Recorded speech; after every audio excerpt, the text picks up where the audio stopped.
마태복음 24장 7절 말씀, 민족이 민족을, 나라가 나라를 대적하여 일어나겠고 처처에 기근과 지진이 있으리니 이 모든 것이 재난의 시작이니라. 그때 많은 사람이 시험에 빠져 서로 잡아 그때의 사람들이 너희를 환난에 넘겨주겠고 너희를 죽이리니 너희가 내 이름을 위하여 모든 민족에게 미움을 받으리라. 그때 많은 사람이 시험에 빠져 서로 잡아주고 서로 미워하겠으며 거짓 선지자가 많이 일어나 많은 사람을 미혹하게 하겠으며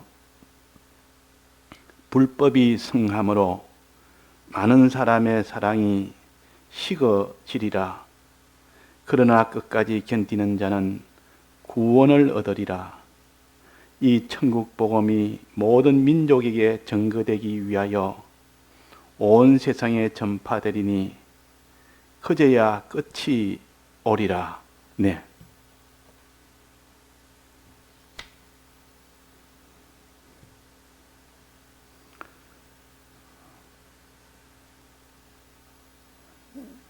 우리 믿는 사람이 이 땅에 의식주 생활을 다 하고 삽니다. 그러나 의식주 생활을 위주로 하지 신앙 생활은 하지 않는 그런 일이 된다면 그 사람의 최종 하나님 앞에 설 때는 완전한 사망이 되어버립니다. 영원한 멸망이 됩니다. 이 땅의 의식주 생활이라는 이 껍데기 속에 참 믿음 생활이 그 속에 이루어지고 바깥에서 보니까 이거는 의식주 생활하는 것 같아도 실은 믿음 생활을 추가되어서 하는 것이고 의식주 생활은 믿음 생활을 위해서 하나님이 그렇게 하도록 하는 것 뿐입니다. 그래야 그 사람이 구원을 얻습니다. 그래서 두 사람이 밭에 있음에 한 사람은 데려감을 당하고 한 사람은 버려둠을 당한다. 그렇게 말한 것은 밭에서 일하는 사람은 똑같이 일을 한다.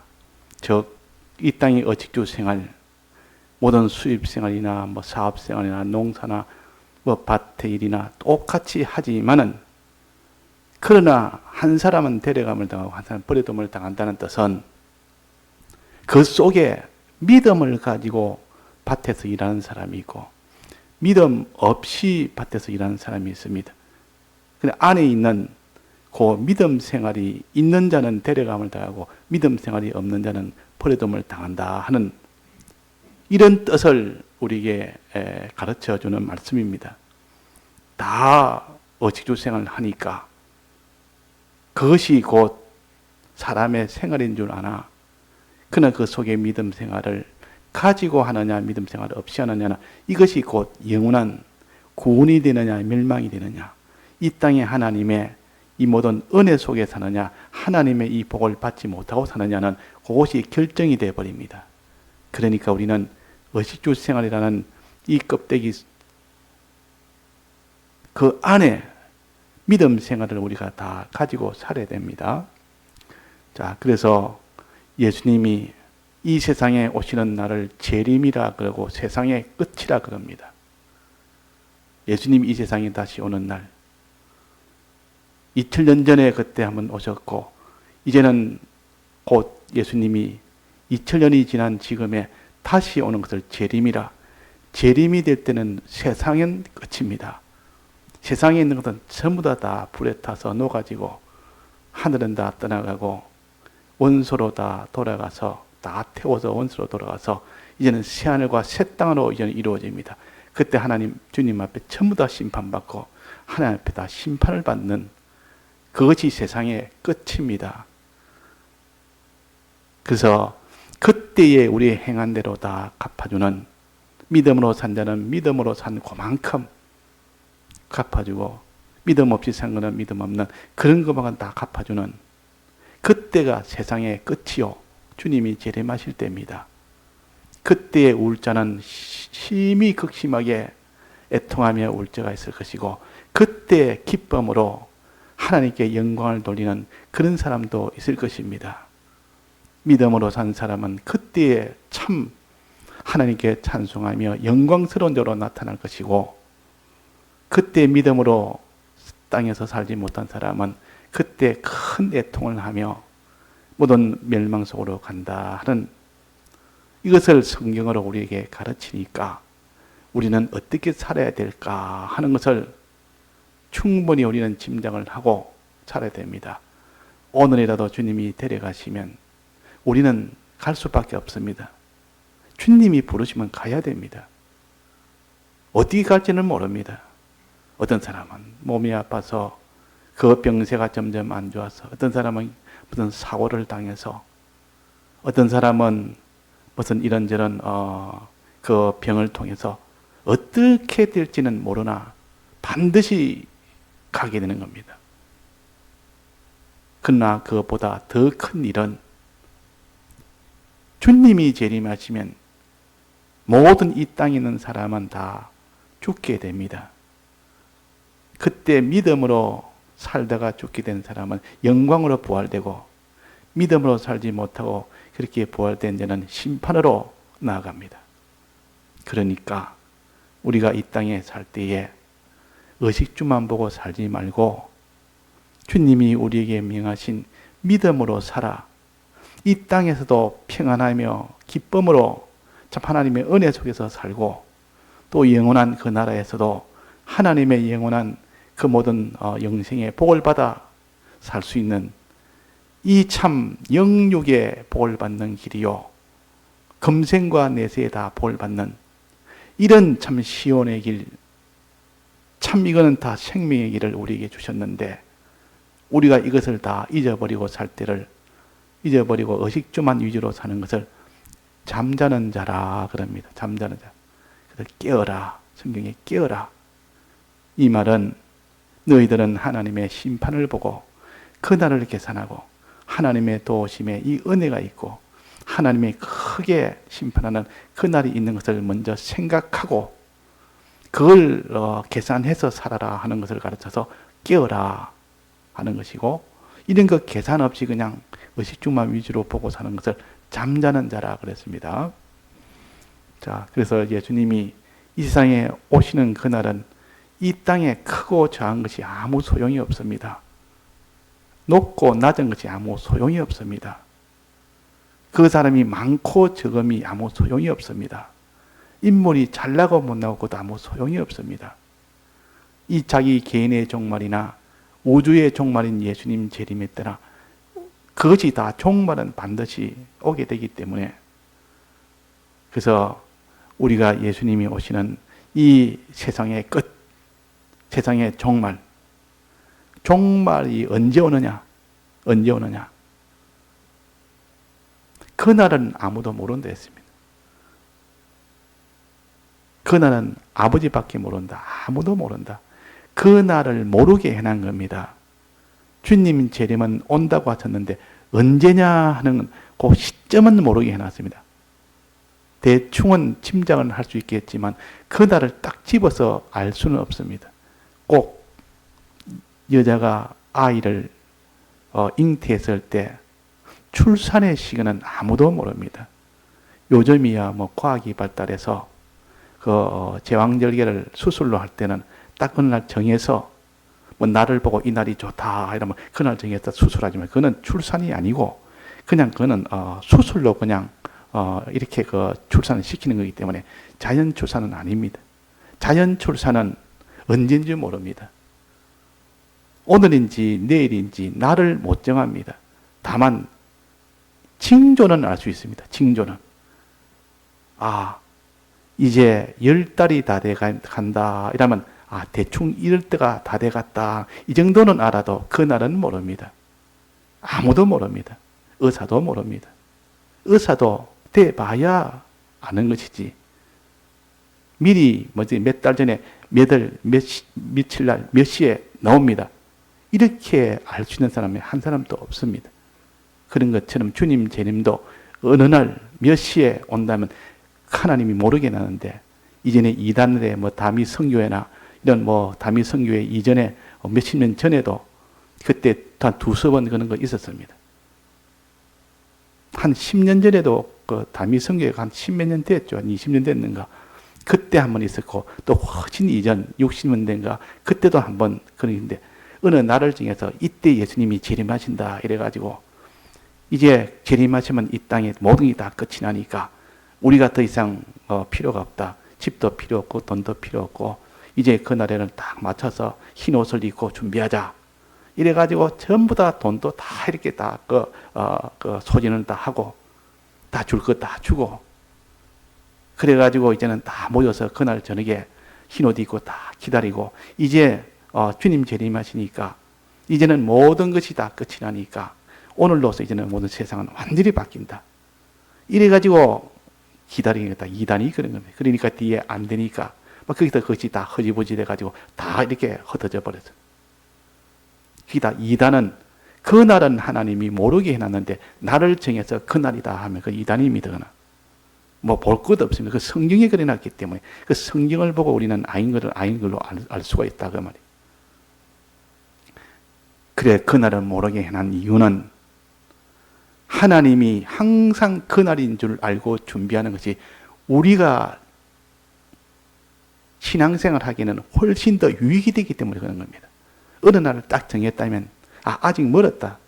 딱 안다면 아직 멀었으니까 한 몇 달 뒤에 해도 되겠다. 아직은 몇 달 남았다. 며칠 남았다. 이렇게 계산하기가, 이렇게 신앙생활 하는 이거는 참 가정스럽다 그 말이에요. 그래서 모르게 해놓으니까 오늘인지 내일인지 항상 오늘 저녁에 주님이 데려가리라 이렇게 계산하면서 사는 자기 신앙생활 할 때 제일 유익이 되기 때문입니다. 매일매일이 마지막 날인 줄 알고 그렇게 계산해서 사는 사람과 아직은 1년 남았다 2년 남았다 알고 아직은 괜찮겠다 안심하고 사는 거하고는 얼마나 차이가 나겠습니까? 그러니까 하나님이 모르게 해놨습니다. 그날과 그 시는 알지 못하겠습니다. 그러나 징조는 알 수 있도록 해요. 징조는.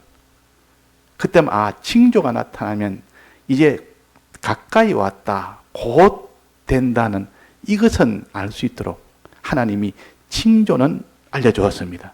징조는. 왜 징조를 알려줬습니까? 그러니 그날과 그 시는 모르지만 이렇게 징조를 보면서 곧 이런 일이 되니까 더욱더 힘쓰라고 징조를 알려준 겁니다. 징조란 것은 실제 그 일이 오기 전에 그런 일이 올 것이라 하고 미리 하나의 예표로 표시로 알려주면 이것이 오는 표시다. 그래서 그 사람이 이제는 더욱더 힘을 써서 준비를 얼마나 알뜰하게 그렇게 하게 될 것이고, 징조가 없으면 언제인지 모르니까 참 마음이 더 퍼져버리고 자꾸 깨어서 살지를 못하는데, 징조를 한번 보고 나니까 임박에서 징조가 이런 임박이니까.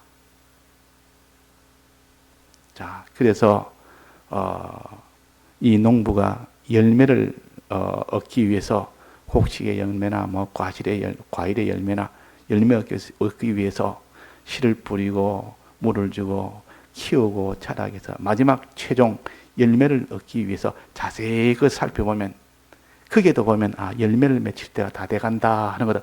그 모든 징조를 보고 압니다. 그 모습을 보고 좀 있으면 열매가 맺겠다. 이거 열매가 아직은 많이 멀었다. 이래가지고 그 모든 징조를 보면서 이제는 열매 맺는 그날을 기다리고 그렇게 농사를 짓는 것처럼 우리도 주님이 이 세상에 오시는 세상의 끝을 기다리며 생각하며 그 징조를 살펴보면 우리가 힘을 얻습니다. 그 징조가 오니까 곧 온다는 것이요. 믿음이 준비 안 된 사람은 두려워져서 빨리 믿음을 준비하고, 그게 또 소망을 가진 사람은 빨리 믿음을 가져서 그 소망을 이루겠다는, 이 소망이 이루어지도록 하기 위해서 소망 가운데 준비를 또 합니다. 자, 그래서 우리가 이 징조를 보지 못하면 그 사람은 주님 오시는 날을 잃어버리고 삽니다. 주님이 재림하시는 이것을 항상 사모해라 그랬습니다. 마지막 날이 올 것을 사모해라. 그날에 모든 것을 다 맞춰라. 주님 오시는 그날에 내 모든 신앙생활의 은행 심사를 그게 다 맞춰서 주님 만나는 그게 맞춰서 계산한다면, 생활한다면 그 사람은 하나도 실패하지 않는 사람이 됩니다. 그러나 주님이 언제 오실 줄을 까맣게 잊고 거기에 대해서는 생각을 하지 않는 사람은 그냥 땅의 것만 보고 살지, 언제 뭐 끝이 올지 그런 건 계산 없이 사는 사람은 마냥 언제까지나 일이 계속되리라, 이 땅이 계속되리라, 이래가지고 의식주를 위해서 잠자는 생활을 하는 그런 사람이 다 되고 맙니다. 그래서 우리는 손영환 목사님 찬송처럼 항상 낮이나 밤이나 주님을 기다리는 그런 신앙처럼 찬송에도 나오지 않습니까? 또 성경에도 그날과 그 시를 우리가 항상 사모하는 자가 되라. 사모하는 자가, 기다리는 자가 되라. 그날에 맞춰서 너는 모든 것을 신앙생활을 하도록 해라. 자, 징조가 보인단 말은 그 징조 때의 신앙생활을 더욱더 힘을 쓰면 주님 오시는 그때 세상 끝에서 그날에 주님을 영접할 수가 있고, 그 징조가 보이는데도 힘을 쓰지 아니하고 그때 주님을 만나게 되면 큰 그 사람은 낭패를 당하고 실패를 당합니다. 그러니까 징조가 보이거들랑 더욱더 힘써. 주님이 곧 오시니까 더욱더 힘쓸 것 아닙니까? 그 세상의 이 모든 날씨에 이는 표시는 잘, 징조는 볼 줄 알아도 이 세대의 징조는 너희들 보지 못하는도다 그랬습니다. 이 세대가, 이 말은 주님 오시는 그런 징조를 잘 살펴야 되지, 그런 것보다는 이 세상에 대한 징조만 환해합니다. 이 세상의 모든 일이 이루어지는 그런 것만 알지 주님 재림하는 이 징조는 보지를 않는다 그랬습니다. 자, 우리는 우리의 소망과 우리의 최종은 주님 만나는 그날입니다. 세상의 끝입니다. 세상의 끝을 항상 우리가 계산하면서 우리가 준비합시다. 어떻게 준비합니까? 징조를 늘 살핍시다. 징조를 살피면 주님이 가까운 데서 가까이 오는 것을 깨달아서 더욱더 그 사람이 마음에 힘이 생깁니다. 자, 징조는 어떤 징조가 있다고 우리가 어제도 배웠고 그저께도 배웠고 계속 배웠는데, 주님이 이 세상에 다시 오는 세상의 끝이 오기 전에 징조가 있다는데 두 가지가 있댔습니다. 하나는 이 땅의 모든 사람이 다 함께 받는 징조가 한 가지가 있고, 믿는 사람이든 안 믿는 사람이든 높은 사람이든 낮은 사람이든 부자든 가난한 자든 한 사람도 빠지지 똑같이 받는, 누구나 받는 그런 징조가 있습니다. 이 징조는 환난의 징조입니다. 환난. 여러 가지 환난이 오는, 재난이라 그러고 재앙이라 그러고 환난이라 그러고, 사람들에게 그냥 다 좋다가 아니라 큰 화가 오는 것처럼, 껍데기는 화처럼 보입니다. 이 화라는 것이 옵니다. 환난이 옵니다. 재앙이 옵니다. 재난이 옵니다. 그 재난을 보고들랑 이제 주님이 곧 가까이 오셨다, 그렇게 너희들은 계산해서 더욱더 거기서 힘을 써서 믿음으로 살기를 더욱더 힘을 쓰라 그 말이에요. 자, 첫 번째 징조는 모든 사람이 다 받는 징조. 어떤 징조를 했습니까? 해가 어두워지고 달이 어두워지는 하늘에 있는 징조요. 땅에 있는 징조, 땅에. 첫 번째 징조는 땅에 있는 징조입니다. 땅에서 일어나는 환난을 가르칩니다. 땅에서. 기근과 연병과 또 뭡니까? 전쟁과 지진과 이런 것은 처처에 이것이 막 나라마다 일어날 것이라 그랬습니다. 처처에. 이거는 믿는 사람 안 믿는 다 그게 해를 다 같이 받도록 되어 있습니다. 사람 가리지 아니하고 나라 가리지 아니하고 이런 일이 일어나거든. 주님이 곧 재림하신다는 것을 징조라. 이런 재난은 하나님이 이제는 예수 그리스도를 보내시는 요 징조라 하는 것을 우리가 알아야 됩니다. 자, 이것은 하나의 형식 계시로 주셨는데 실제로 그런 것을 우리에게 알려서 이런 환란이 오거들랑 너희들은 빨리 준비해라. 사람이 다 지진으로 죽고 연병으로 죽고 기근으로 죽고 전쟁으로 죽고 막 그런 일이 일어나거들랑 그 속에서 믿음으로 더욱더 살도록 해라. 사람이 그런 큰 일을 만나면 환란을 만나면 막 그냥 믿음을 다 버려버립니다. 평안할 때도 믿음을 버리고 사는데 그런 일이 오면 더욱더 믿음을 다 버려버립니다.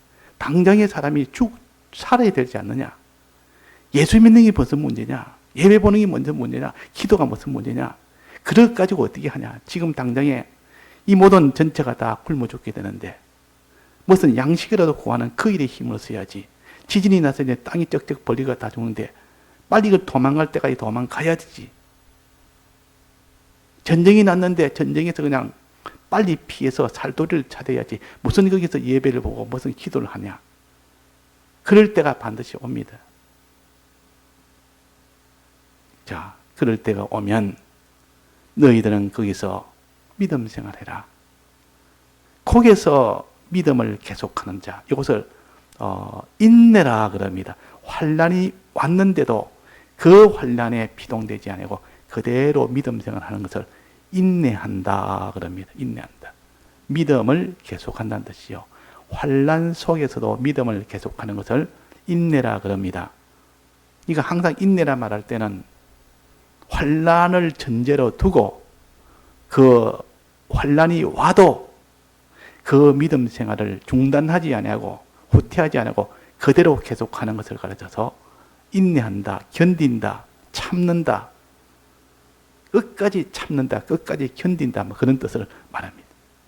자, 그래서 우리가 여러 땅에 있는 기근이나 전쟁이나 이런 참 지진이나 이런 연병이나 이런 것이 막 세계가 이런 환란이 일어난 것들랑 거기서 믿음 생활을 계속 하느냐 못하느냐 그런 것 때문에 피동을 받아서 믿음 생활을 다 던지는 이 일을 하지 말고 주님은 그 징조에 땅에서 일어나는 그 징조에 더욱더 힘을 써서 믿음 생활을 해라.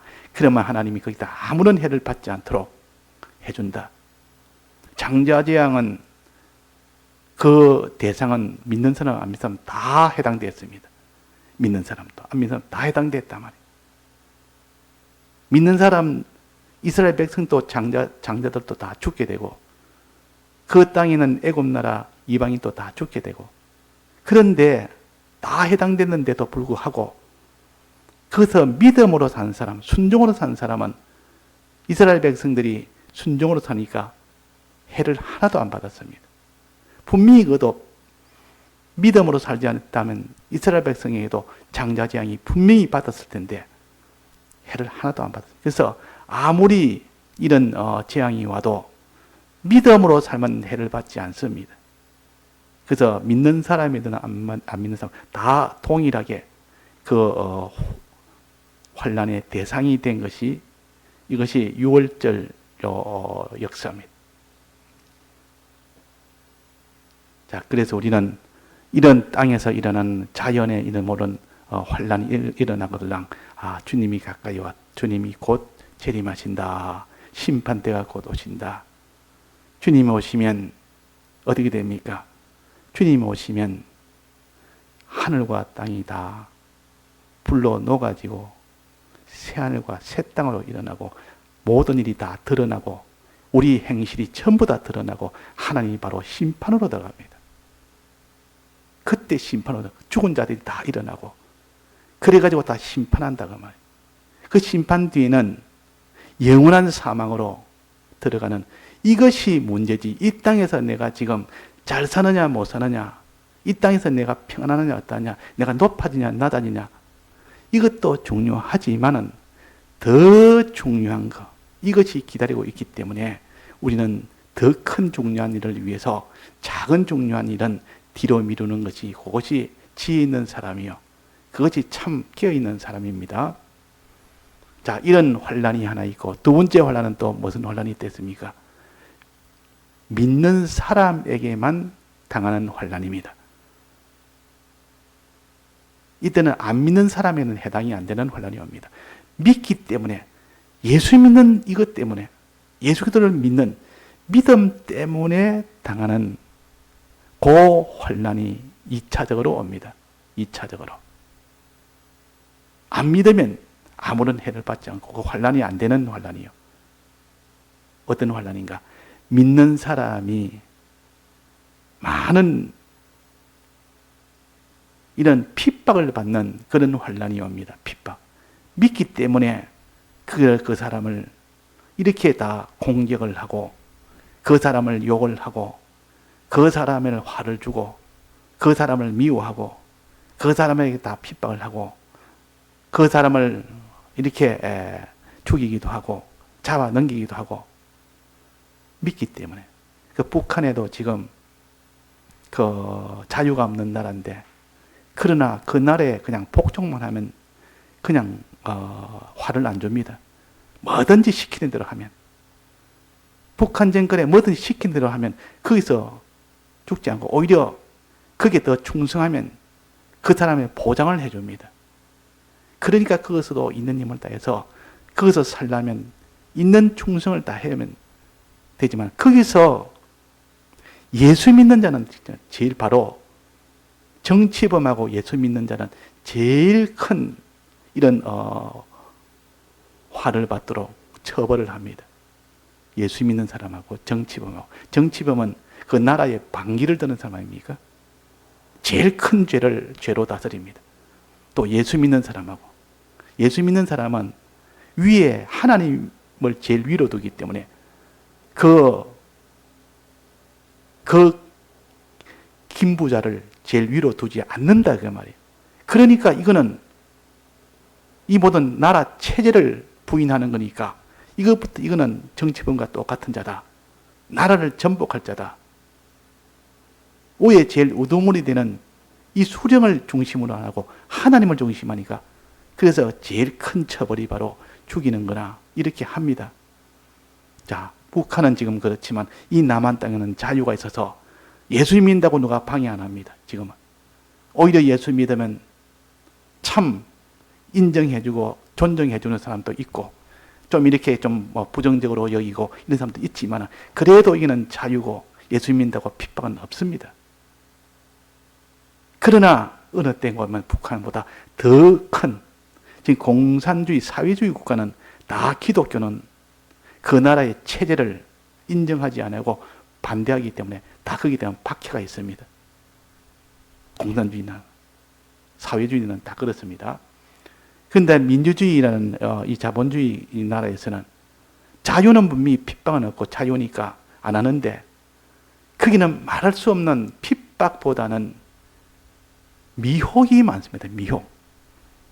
핍박은 예수를 못 믿도록 강제로 하는 것이 핍박이요, 미혹은 예수를 다른 것을 더 좋게 해서 스스로 예수를 안 믿고 세상을 믿도록 하도록 하는 그것이 곧 미혹입니다.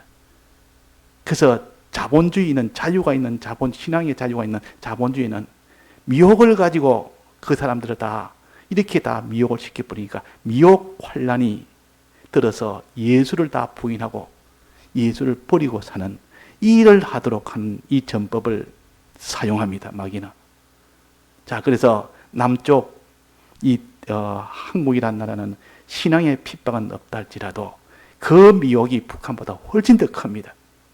이 세상이 아름답고 좋고 그런 참 세상에 그런 것이 훨씬 더 발달이 되다 보니까 거기서 의해서 주를 다 부인하는 것이 더 많다 그 말입니다. 그러니까 북한은 그 미혹은 적지만 핍박을 하니까 그 핍박으로 인하여 그런 이 주를 믿지 못하도록 하는 그런 역사가 있다. 우리가 그걸 알아야 됩니다. 그 미혹과 핍박은 믿는 사람에게 오는 환난이요. 믿는 사람이에요. 미혹도 환난이요, 핍박도 환난이요. 미혹은 스스로 하나님보다는 세상을 향하도록 하고, 핍박은 강제로 하나님을 믿지 못하도록 하고, 그 모든 사람을 믿도록 하고, 강제에 못 이겨가지고 두려워서 주를 부인하든지, 이 세상에 있는 것이 너무 좋아서 미혹에 빠져 자기 스스로 주를 부인하고 세상을 따라가든지, 이런 지금 환난 속에 주님이 재림할 때 이것이 극심하게 됩니다. 극심하게. 자, 이것을 믿는 사람에 향해서 오는 그 모든 미혹과 핍박이 오는 그 징조는 하늘의 징조입니다. 그걸 하늘의 징조라. 하늘이란 말은 믿는 사람에게 향하는 징조라 그 말이에요. 믿는 사람에게 오는 환난의 징조를 가르쳐서 하늘의 징조가 보인다. 해가 가리우고 달이 핏빛으로 변한다. 참 진리가 가리워지고 또 거기에 하나님의 참 선지자가 다 없어지는, 빛을 다 잃어버리고, 그렇게 되니까 결국은 미혹이, 거짓 선지자가 나타나서 미혹을 하고, 그 모든 정권이 들어서 그 모든 거짓 선지자들의 앞장을 서서 핍박을 하고, 예수님도 미혹은 다 이겼고, 미혹은인데 시험을 받으러 광야에 가서 미혹 다 이겼습니다. 이제 그 다음 시험은 핍박입니다. 핍박은 마지막에 십자가 달리던 거는 핍박의 십자가입니까? 그 핍박을 할 때 누가 제일 앞장섰습니까? 예수님을 십자가에 못 박는 제일 앞장선 자가 누굽니까? 로마 정권입니까? 이스라엘의 믿는 사람들입니까? 이스라엘에서 잘 믿는 사람이 십자가에 못 박는 주범입니까? 그렇지 않으면 로마 정권의 그 왕들이나 그 모든 병사들이, 그들이 주동자입니까? 누가 주동자입니까? 믿는 사람이라. 그때 바리새인들, 제사장들, 그때 모든 서기관들, 장로들, 그때 모든 신앙의 앞선 자들이 예수님을 다 먼저 넘겼습니다. 로마 정권에 넘겨서 죽게 됩니다. 죽일 권세는 로마 정권이 있으니까. 그래서 결국은 합작을 해서 예수님을 십자가에 못 박았습니다. 그러니까 믿는 사람들이 예수 믿는 요 사람들에 대해서 박해를 하는, 이것이 하늘의 징조입니다. 하늘의 징조가 있으리라. 하늘의 징조. 하늘이라면 교회를 가르칩니다. 믿는 사람을 가르칩니다. 믿는 사람이 박해를 하는 겁니다. 믿는 사람이 주가 돼서 믿는 사람을 박해한다 해서 하늘의 징조라 그랬단 말이에요. 그 예수님도 이 마지막 믿는 사람에 의해서 주동이 돼서 그게 됐고, 안 믿는 사람은 그게 부수적으로 그냥 따라서 그래 했고, 예수 믿는 사람만 그랬지 예수 안 믿는 사람은 아무런 해를 받지 않았습니다. 예수 안 믿는 사람은 십자가에 못 박지 않았습니다. 다 예수님을 십자가에 못 박고 예수님을 따라다닌다고 믿는다고 그 사람은 십자가에 못 박았지. 그러니까 2차 징조는 예수 믿는 사람의 그 사람들에게만 턱 끝에 칼끝을 갖다 대는 겁니다. 안 믿는 사람은 상관하지 않습니다. 아무런 해를 주지 않습니다. 자, 요때가 오거들랑 주님 재림이 가까웠다. 이렇게 알고 거기서 우리가 믿음으로 사는 사람이 되어야 됩니다. 그런 환난이 와도 믿음으로 계속하는 사람, 믿음으로 계속하는 이 사람을 인내하는 자라 그러고, 또 다른 말로 하면 뭡니까? 견디는 자라, 끝까지 견디는 자라. 끝까지 견디는 자는 구원을 얻는다. 인내하는 자는 구원을 얻는다. 이런 핍박의 환난이 오든 미혹의 환난이 오든, 또 이 땅에 있는 그 지진이나 그 모든 연병이나 기근이나 전쟁이나 이런 환난이 오든, 환난이라는 환난은 그 환란이 와도 조금 더 그것 때문에 주를 배반치 아니하고 믿음을 버리지 아니하고 계속 믿음 생활을 하는 사람을 가르쳐서 인내하는 자라 그랬습니다. 그때가 아니면 참 믿는 자인지 안 믿는 자인지 알 수도 없고, 그때 믿고 인내하는 자가 그때 사람이 하나님의 형상으로 변화가 됩니다. 그때 변화가 된다 말이에요. 아무런 어려움이 없을 때 주를 위하여 믿음으로 사는 이 생활하고, 큰 이런 미혹의 어려움이든 이런 핍박의 어려움이든 또 이 세상에 있는 땅에 있는 이런 어려움이든 그 어려움이 왔는데도 믿음을 버리지 않고 계속 한다면 그때 그 사람이 구원을 얻고, 그때 그 사람이 하나님의 형상으로 변화가 되고, 그때 나무로 말한다면 결실이 되는 겁니다. 열매가 맺는 겁니다. 그때. 그러니까 최종 열매는 언제입니까? 햇빛이 내릴 때는 결실기입니다. 햇빛이 짱짱 내릴 때는 결실기에 그때 열매가 맺히기 때문에 환란은 열매 맺도록 하는데 큰 도움을 줍니다. 햇빛이 마지막 열매 맺기 전에, 이 열매가 연글기 전에 햇빛이 굉장히 많이 쬐야 됩니다. 햇빛이 안 쬐면 거기에 열매가 마지막 열지를 못합니다.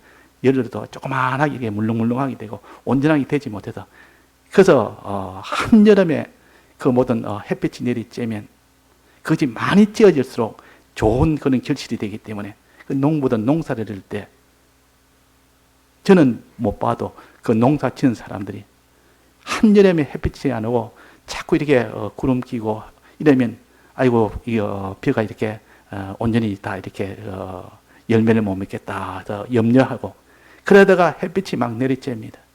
햇빛이 굉장히 내리쬐입니다. 그러면 좋아가지고 햇빛이 그렇게 무더위 내리쬐는데 시원하다, 기분 좋다 그 말이에요. 그 햇빛에서 곡식이 잘 연거니까 그 좋은 것을 표현해서 그 더운 날씨를 시원하다, 즉 기분이 좋은 것을, 이러면 열매가 잘 맺겠다 그런 뜻입니다. 열매도 이런 햇빛이, 강한 햇빛이 내리쬐 때 그때 결실이 됩니다. 그런 것처럼 우리 믿음의 결실도 하나님의 형상으로 변화되는 요 믿음 생활의 결실이 되는 것도 환란이 왔을 때, 그때 믿음 생활할 때 그때가 열매가 됩니다. 그때 하나님 형상으로 딱 변화가 되어버립니다. 그때. 그러니까 우리가 환란은 우리에게 영생케 하는 그 일을 돕는 것이 환란입니다.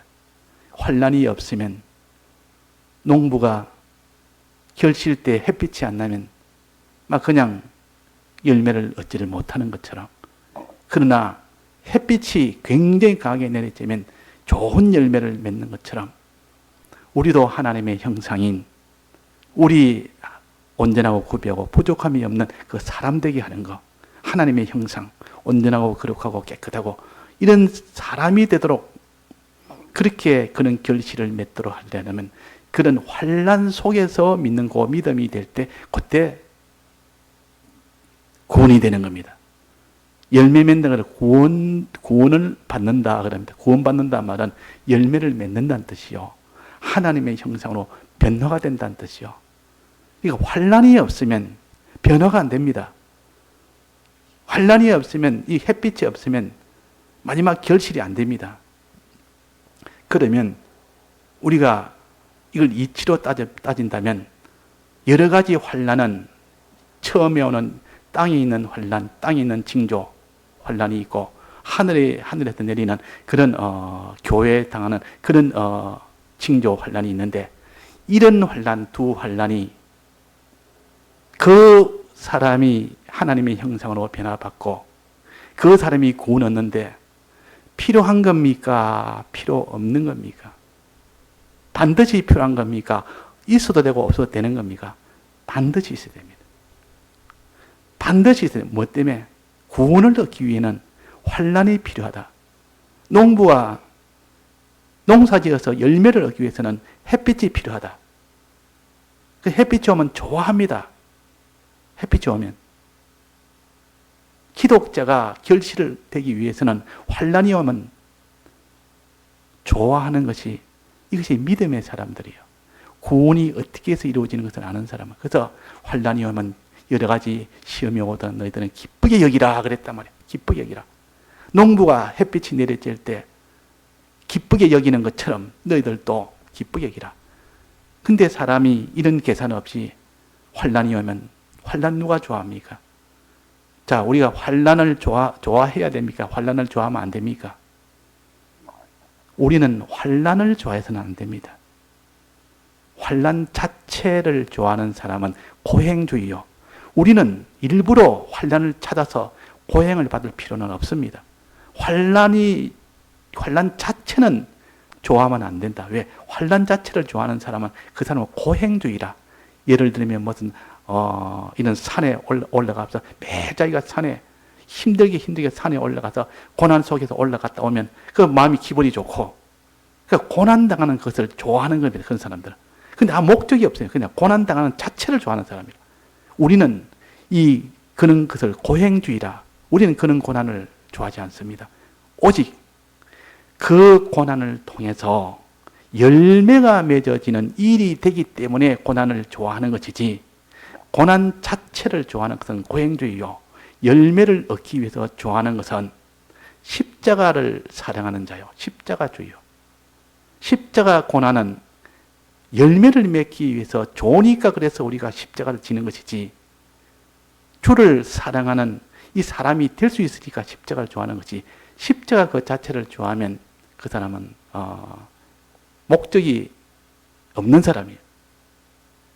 그래서 우리는 항상 하나님의 형상으로 사람의 변화를 받기 위해서는 반드시는 환난이 필요한데, 주님은 재림하시기 직전에 반드시 땅의 환난 먼저 주시고 또 그 다음에 하늘의 환난을 그렇게 징조로 주십니다. 이 환난을 받을 때에 기뻐하고 감사하면서 이 환난 속에서 두려워하지 말고 이 환난 속에서 믿음을 계속할 때 그 사람을 가르쳐서 뭐랍니까? 끝까지 견디는 자는 구원을 얻으리라 그랬습니다. 믿음을 끝까지 계속하는 자. 이런 환난이 있음에도 불구하고 끝까지 한 자는 구원을 얻으리라. 그러니까 우리가 환난은, 이런 큰 환난은 우리가 못 이길지라도 환난이 없을 때, 조그만 환난 왔을 때, 조그만 환난, 자기 생활에 작은 환난이 왔을 때 그때 이기는 사람은 나중에 큰 환난이 오도 이깁니다. 그걸 가르쳐서 지극히 작은 것에 충성된 자는 큰 것에도 충성하고 하는 여러 가지 뜻이 있지만 그 면도 해당이 됩니다. 이 땅에서 작은 환난이 와서 그걸 이긴 사람은 앞으로 큰 이런 환난이 와도 이긴다 그 말입니다. 그 작은 것을 우리가 어려움이 와도 기뻐하고 감사해야 되지. 이 땅에서 자그마한 그 일에 원망하고 낙망하고 또 우리가 거기에서 또 믿음 없이 살고 불순종으로 살고 이러면 큰 일이, 큰 환난이 오도 그는 다 실패가 됩니다. 그래서 작은 것에 다 이긴 자는 큰 것에도 다 이기게 해주십니다. 다 같이 통성으로 기도하시다가 자유하시겠습니다.